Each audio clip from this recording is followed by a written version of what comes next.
Hey, it's your buddy Peace and Harmony with you here today. We are focusing in and zooming in on an excellent viewer question, and that is about the covert narcissist, the narcissist personality disorder. An individual who presents with a very heightened or pronounced sense of self-importance, a superiority, if you will, a pathological sense of self-importance, especially as it relates to others, and oftentimes will find themselves inexplicably and insatiably exploiting others to really promote themselves in terms of being very proudful, very arrogant, very haughty, and will also present to an emotional stability if this status or if this position is threatened. So they really have a really inordinate and pathological desire to have power and control over others and to be perceived as such.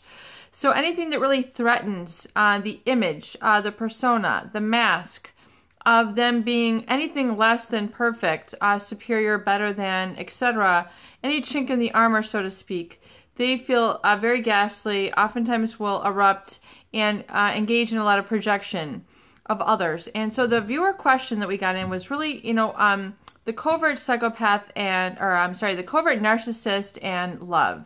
Can these people truly love? And can they truly stay in relationships or marriages or something for the long term?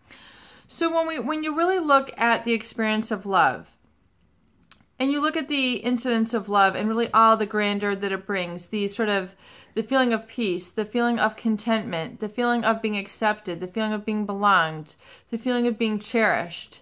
Really, this is what love is. So you must really understand what your definition of love is before you say, can this individual love?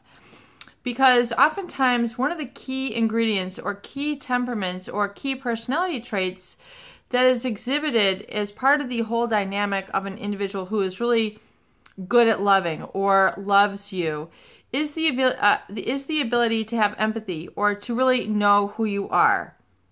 So someone who really gets you, knows you, is able to see and relate to and identify, and really it's a sense of inner knowing.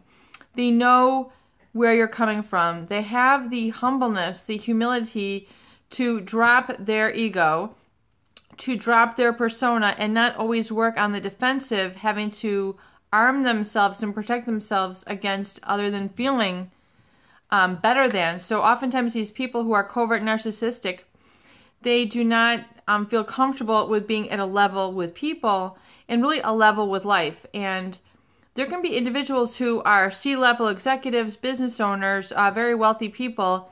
It doesn't mean that they have to go pushing their weight around, pushing their title around, etc. I mean, even though these people might be definitely respected by their heroic, you talk about people who have fought for your country, people who have made great strides in science, in medicine, in business.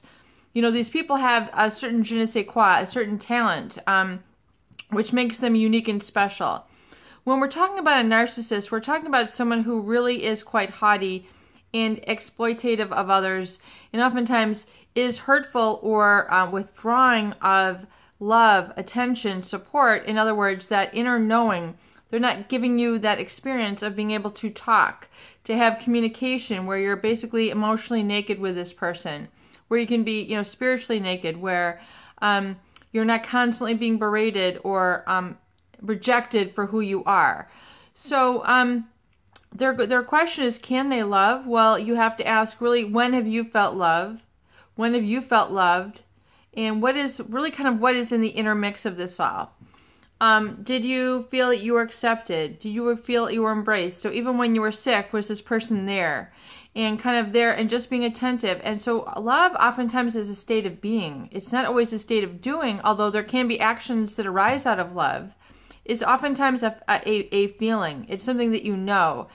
It's something that you can almost feel before you put words to. It's something that you know before you identify or analyze it as such. And yes, love can grow on you. People can grow on you. But, you have to really look, though, at that component of what is love and how do you connect to it? How do you feel it? How do you have that trust? And, and it is oftentimes said that if you don't have trust, you don't have anything.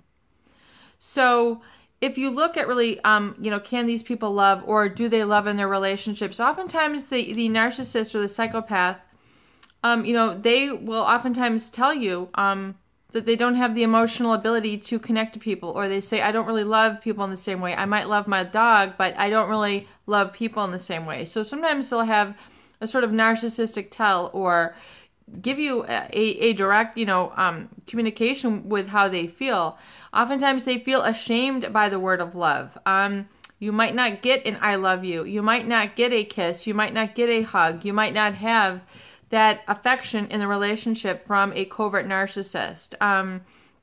Oftentimes they are very, very limited and restricted in their showing of emotion, their showing of affection, kind of being all out there. And that is one of the real issues, kind of the Fort Knox of the emotional dynamic of the covert narcissist, is so much of their inner life is really kind of swept away and hidden. It's not really out there in the open. It's not like, you can kind of go and be jolly along and, skip along with these people. There's always something that they're kind of very quiet, reserved, shut in about. And it's very much this inner life, even though a lot of people do have to protect, they do have an inner life and they do need to have that inner time, that inner life, that space. What is really the issue with the covert narcissist is there's often a very deficit of empathy, which means there's a deficit of being able to really understand, feel, and work through your emotions or your needs. They're not able to relate to that, or they're not able to provide in that manner. So oftentimes we talk about that gulf, that rift, that opening up, that disconnect in the covert narcissist relationship. And so oftentimes that is related to that lack of empathy. And it's not that they don't desire to love. They just they place more of an emphasis in their personality to have an inflated sense of self-importance. And that really is their motivation factor. In the words of Sam Vatkin, they have an insatiable need to control and have power over others. So when you have felt love, have you felt a sort of control or domination of others? Yes, you might look up to people. Yes, people might be able to assist you, supervise you, manage through some things. But oftentimes that's a guiding force and helping you kind of in your own step. It's almost like they're able to walk the path with you. They're there on the journey. They're there in the present moment. You don't get a lot of that from a covert narcissist. They're always kind of retaining through a lot of persona or mask management, where you don't really get to see them underneath. You don't really get to feel them underneath. So they might have trouble with intimacy, or really feeling like you are understood by this person.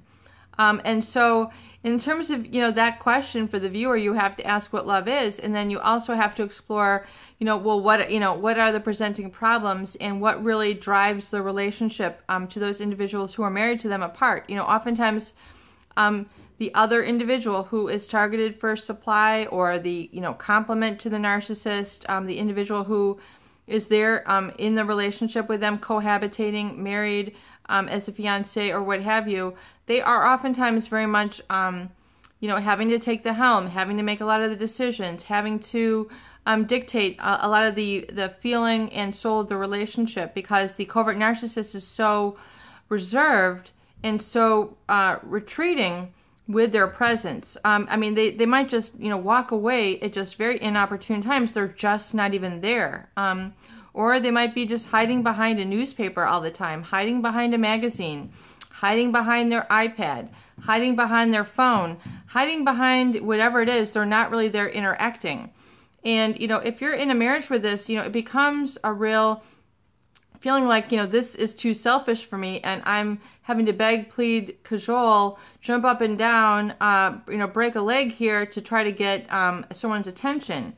So it can become a very much an uncomfortable relationship. And, you see these people then who have these marriages of convenience, where it's just kind of like a shell of a marriage, where they might marry for money, or marry for living, or marry for, to help me raise the kids. So you see these other people being used and taken advantage of through a covert narcissist, even though it isn't outwardly or expressively, you know, seen or known by really a an overt narcissist who, you know, blatantly is just, you know, just they wear their charm on their sleeve. They take advantage of people, and they're not very, you know, they're not very shy about, you know, who they are taking advantage of. Oftentimes they're very outwardly, you know, they will, oftentimes they will just tell you, and their personality, and they have no shame really about their game, so to speak. So, you know, and then, you know, relationships with them in the long run, they're very, very limited on their emotional intelligence. So, you know, as you can see, they would much rather opt to be very passive, oftentimes very passive aggressive, and more taking care of their needs to the, you know, completion of your others. So if you're someone who is very autonomous, takes care of your needs, is not very needy, doesn't really need a lot of affection, doesn't need a lot of communication, doesn't need a lot of input from your spouse, just kind of needs somebody who's kind of off, you know, in the corner, in the basement, in the garage, and you have a few exchanges, then, you know, that is the partner for you. But if you need something that you kind of, you know, a little bit more adventurous, where you can, you know, you can pull, you know, a little bit more out of this person, or this person can actually pull the best out of you rather than the worst and the doubt and the lack of validation, you know, then you have to really kind of understand. But oftentimes, you know, the marriages can be quite empty feeling, and oftentimes, you know, leaving a lot of questioning, doubt, and issues with the spouse, where there's kind of a seemingly incompatibility. And we'll go into future videos on the topic of really, you know, kind of the emotional connection between a covert narcissist and their spouse, as well as that of someone who is a little bit more severely deprived, you know, or, you know, severely personality disordered, such as a psychopath, someone who has really a lot more neural changes going on that make the relationship a much more different experience than a covert narcissist. So I'm not, you know, giving any hard, fast rules. You just have to understand, you know, and kind of knowing your heart. And I think oftentimes it comes with a real being really rigorously honest with yourself, and realizing what you're getting from the relationship, how responsive this individual is to you. And, you know, if they're open to hearing from you, and, you know, I would like it if you would step up here or step up there or be more accountable here. And if the person is responsive, if they get it, if they understand, you know, then that is a very positive sign. If you're with someone who is like, you know, doesn't care less, is more about them, and doesn't care, you know, if you get sick, doesn't really care if, you know, things aren't taken care of, you know, they have a much a lack of empathy and a lack of interest in anything outside of themselves, then you can probably make a good, strong assessment for yourself. Peace and harmony with you here today. I hope these videos do help. Please share and please subscribe for more great tools, videos, discussion, and support.